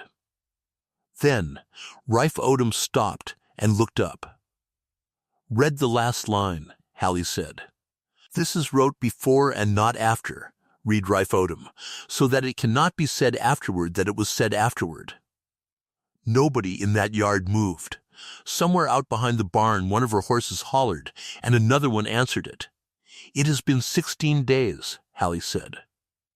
"Mr. Kine, how many are showing this morning?" Hallie Kine stood in the middle of that yard with his hat in his hands. 14, he said. "And at the north tanks?" "None. Say the number of the ones you have shot."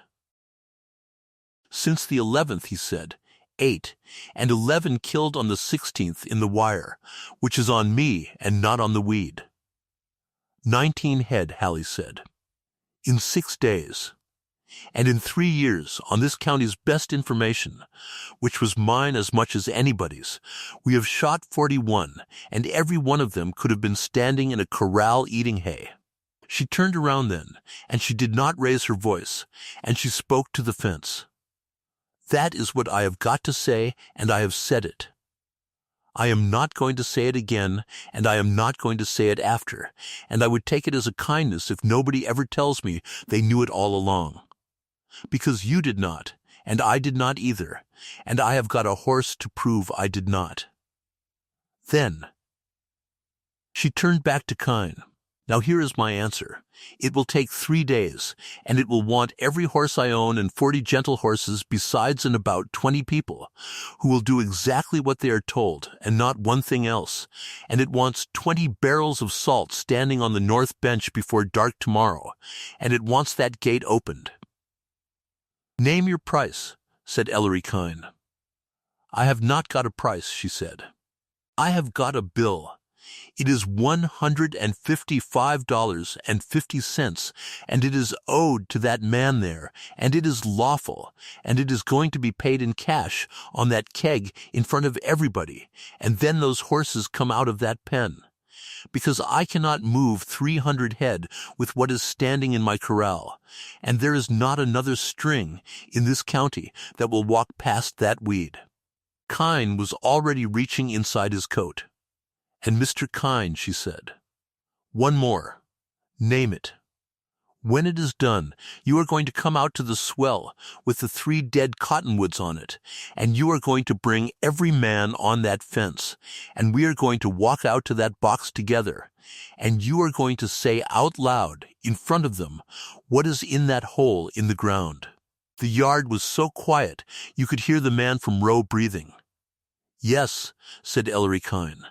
He counted $155.50 onto the head of a nail keg in front of 40 men, in tens and in gold, and Rife Odom wrote it in his copybook, with the date and the hour, and read it back out loud, and then he walked over and lifted the wire loop off the post and swung the pound gate open, and 27 head of horses came out of that pen in a wave with their heads up, and the old bay-bell mare came first, and the bell on her neck, which had been silent for 11 days, because there had been nowhere in that pen to go, started up again, and went out across the flat, and 40 men stood at a plank fence and listened to it. Then Hallie Renshaw got on a black and white paint gelding bareback in front of the whole county and said, I want 20 people at the west gap of the Anvil horse pasture at first light, and I want them to bring a bell if they have got one, and a nosebag if they have got one, and I want no whips, no ropes on saddle horns, no dogs, and nobody hollering, and any man who cannot go a whole day without hollering had better stay home, and I will not be short with him about it, but he had better stay home. 31 people came. They spent the whole of the 18th building a road, and not one horse moved a step. That was the hardest day, because 31 people who had come out at daylight expecting to gather horses were handed shovels, and there were men on that ground who had ridden for a living for 20 years and had never in their lives been asked to dig, and one of them said so. You will dig today, or you will pull a dead horse out of a wire tomorrow, Hallie said. It is one or the other, and you may choose. He dug. She had ridden the 14 miles twice on the 17th, once in the afternoon and once by lantern, and she had written down every place on it where a horse would have to make a judgment, and there were 9.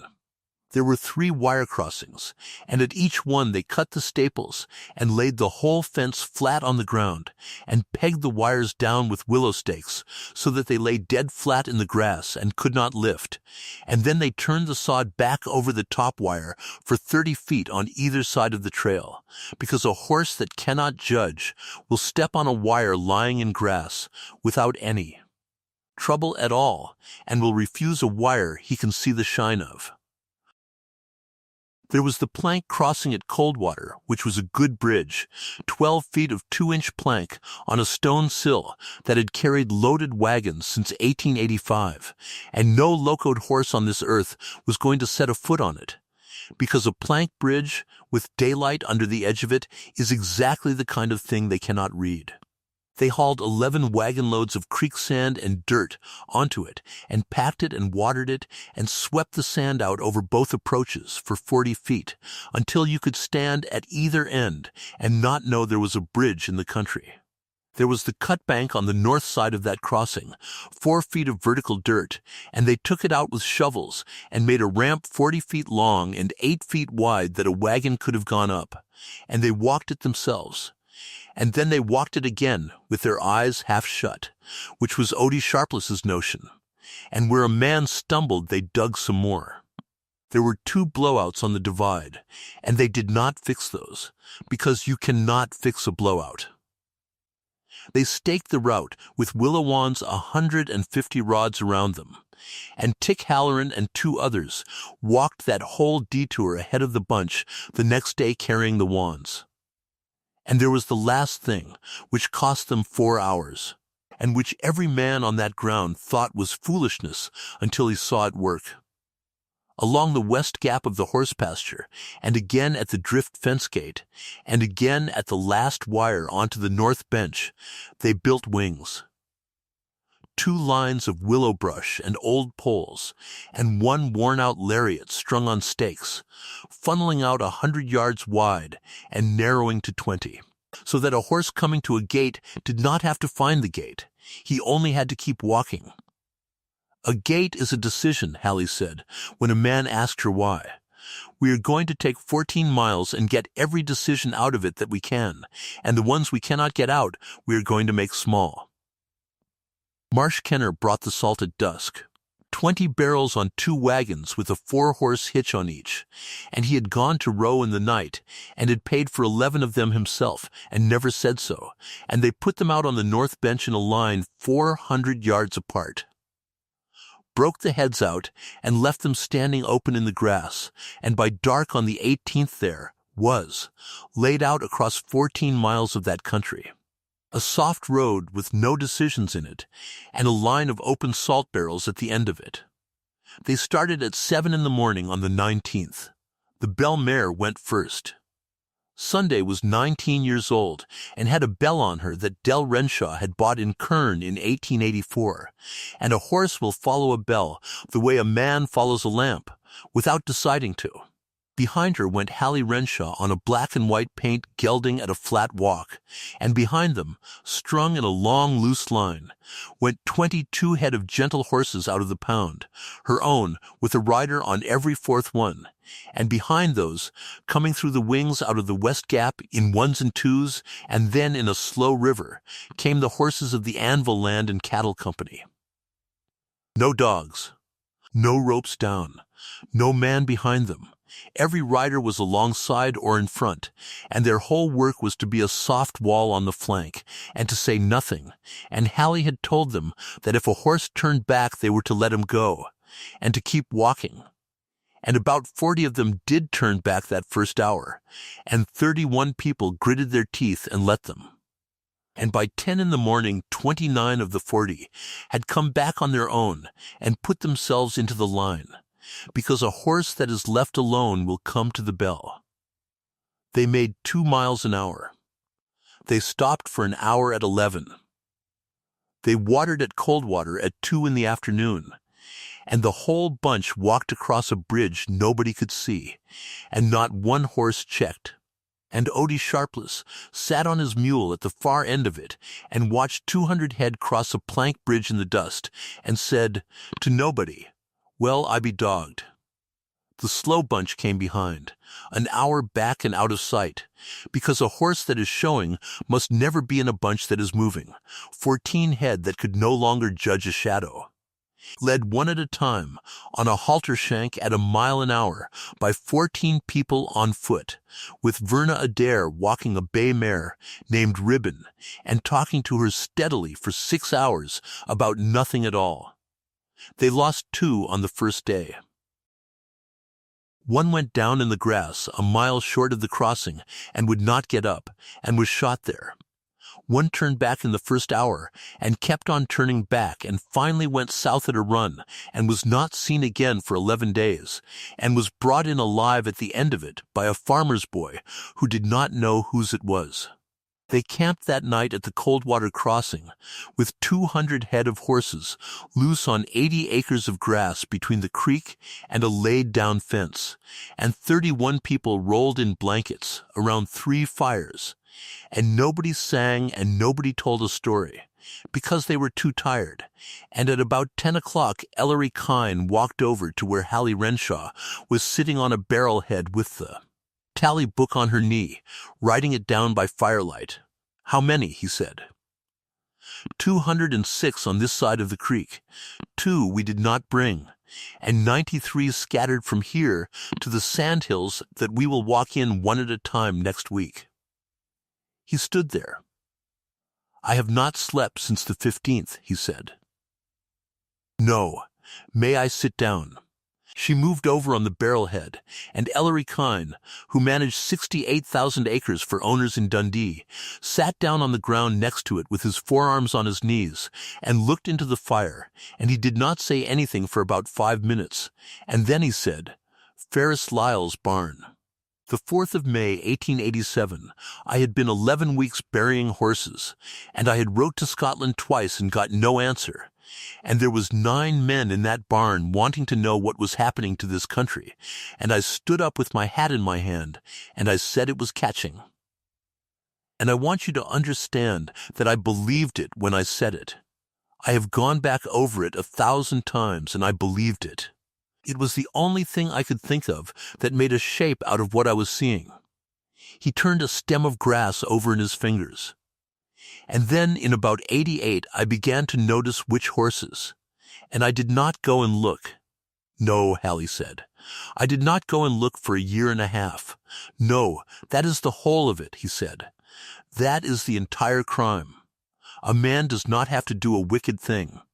He only has to not go and look, and everybody around him will do the wicked thing for him, and they will do it kindly, and they will do it believing it is mercy, and every one of them will sleep." Hallie Renshaw closed the tally book on her finger. "Mr. Kine," she said, "I did not go and look either. I sat on my place for 3 years, with the answer in my own book in my own hand.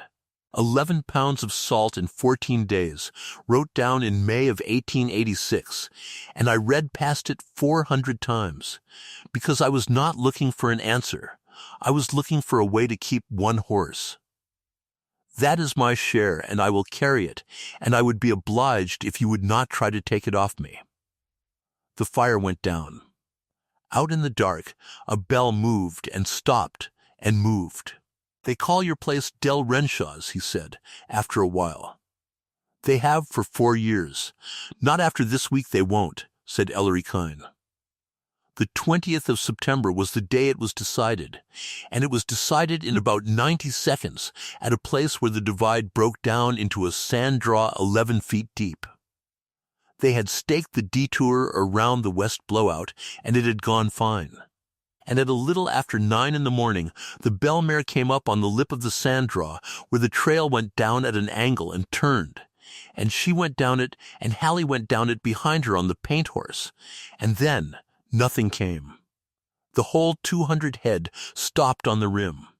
It was clean sand, and it was steep, and it was a foot lower than it looked, because sand always is. And the leaders of that bunch were 3 young anvil horses who had been on the south end since March, and they stood on that rim with their front feet planted and their heads down and would not put a foot over. And a horse that stops on a rim is a horse that is thinking about turning around, and behind him there were 190 more. And a mile behind them there was 14 head being led on halter shanks by people on foot. Hallie Renshaw turned the paint horse in the bottom of that draw and looked up at them. "Nobody move," she said. She did not say it loud. Odie Sharpless said it again in his old, cracked voice from the flank, and it went down the line the way a thing does. "Nobody move, and nobody speak." Then she rode back up out of the draw, past the leaders, and turned around, and put a black and white paint gelding at the head of the whole bunch, and walked him down into it. He went down it in about 4 steps, and he did not hurry, and about halfway down he stopped, dead, with his hind feet up the bank, and his front feet in the soft, and put his nose down, and smelled the sand for the space of 2 breaths, and then he went on. That was the 90 seconds. 3 young horses on the rim watched an 11-year-old horse stop in the middle of a bad place and take his time about it and come out the bottom, and the first one put a foot over, and then the whole bunch came down that draw like water out of a broke tank, and Court Rimmel, who had lost a saddle horse in the wire on the 16th and had been riding on the left flank for 2 days without saying one word to anybody, took his hat off in the middle of that sand and held it. They watered at the north wire at 2 o'clock, and at 4:30 on the 20th of September, 1889, the wings brought 204 head of horses through the last gate onto the north bench, onto grass that had been rested since April, and stood a foot high and cured, with 20 open barrels of coarse salt laid out across it 400 yards apart. And every one of those horses put its head down inside of a minute, and 11 of them went to the salt and did not go to the grass at all. Nobody had told the men that would happen. They stood along that wire, 31 people who had not slept properly in 3 days, and watched 11 horses stand shoulder to shoulder in a barrel of salt and eat it like they were starving. And Ferris Lyle turned around and walked off about 40 yards by himself, and stood with his back to everybody for a while. 204 out of 208. The 4 were the 2 on the first day, 1 on the second that had to be shot in the sand, and 1 that broke back on the last morning and was found alive on the 29th. Of the 93 scattered on the divide, Tick Halloran and 6 others brought in 90 over the next 8 days, 1 at a time, at a walk, with a nosebag. Of the 14 in the slow bunch, 11 were alive on Christmas, and 9 were working horses by the following June, and Verna Adair's bay mare Ribbon lived until 1897 and never was right about a shadow, and never once put a foot on anybody. 294 head of horses out of 301. On the 24th of September, Ellery Kine kept his word. He brought 38 men out to the swell with the 3 dead cottonwoods on it, and Rife Odom came, and Fen Descartes shut the store again, and they stood in a half circle around a chewed cedar box and a bowl eaten a foot deep into the ground, and Ellery Kine got down off his horse and took his hat off and stood in the middle of it and said it out loud.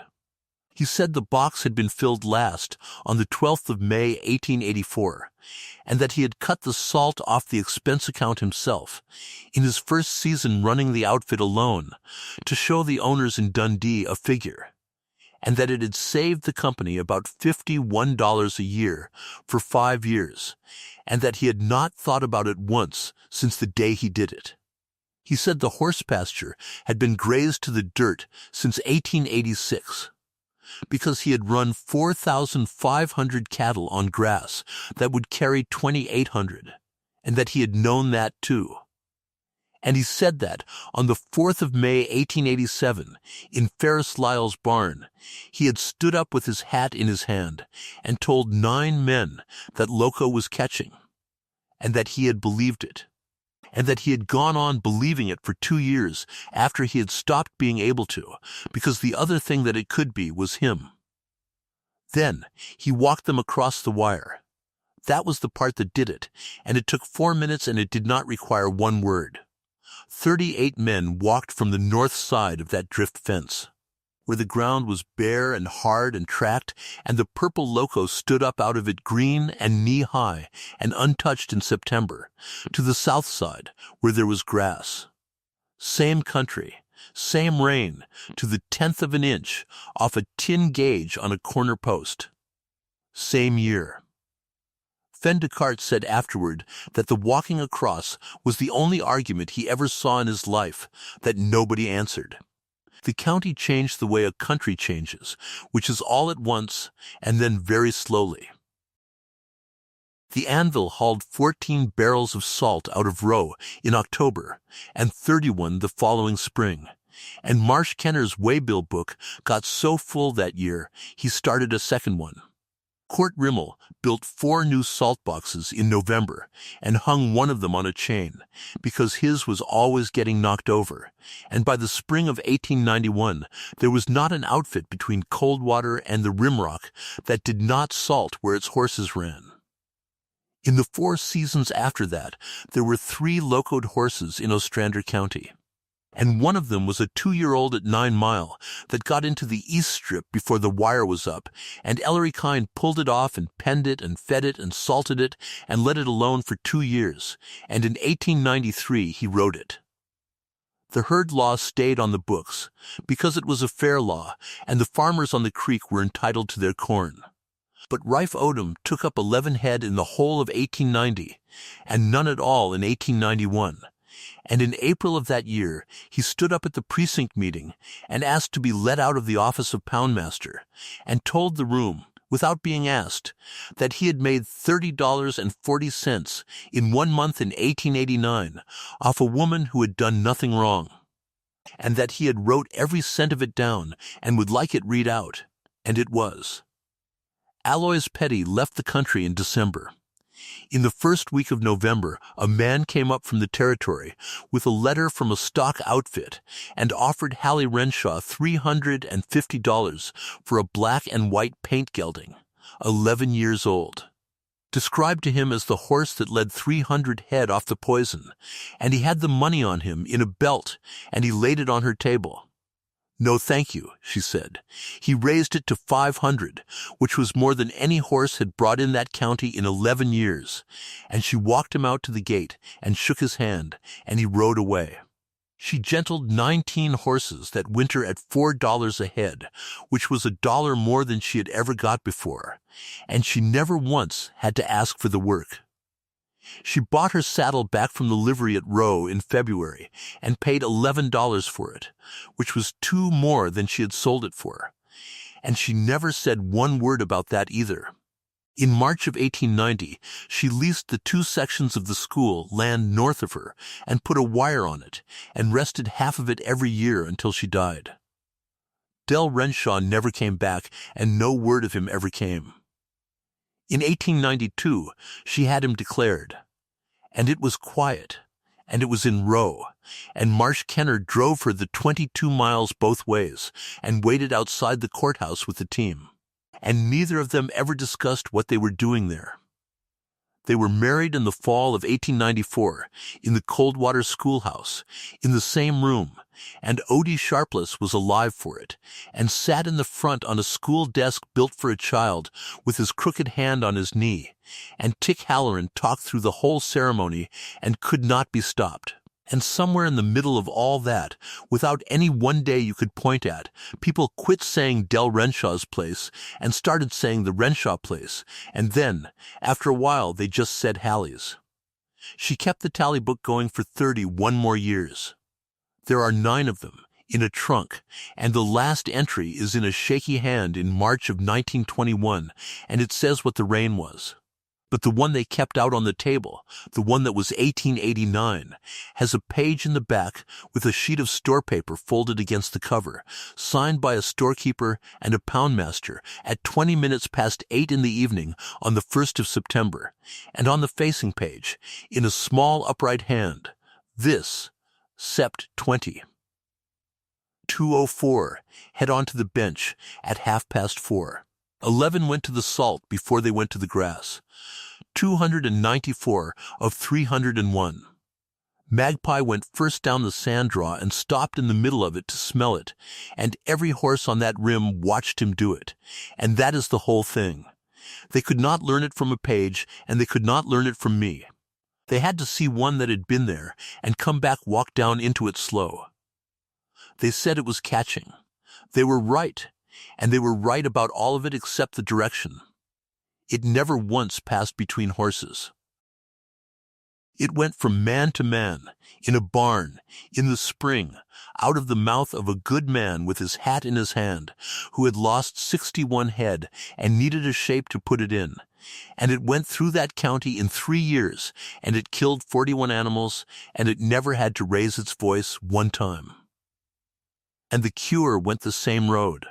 It went from an old man on a mule to a woman on a barrel head, and from a chewed box to 38 men walking 4 minutes across a wire, and from one horse that everybody had already made up their mind about, standing in the middle of a bad place in the sand, taking his time.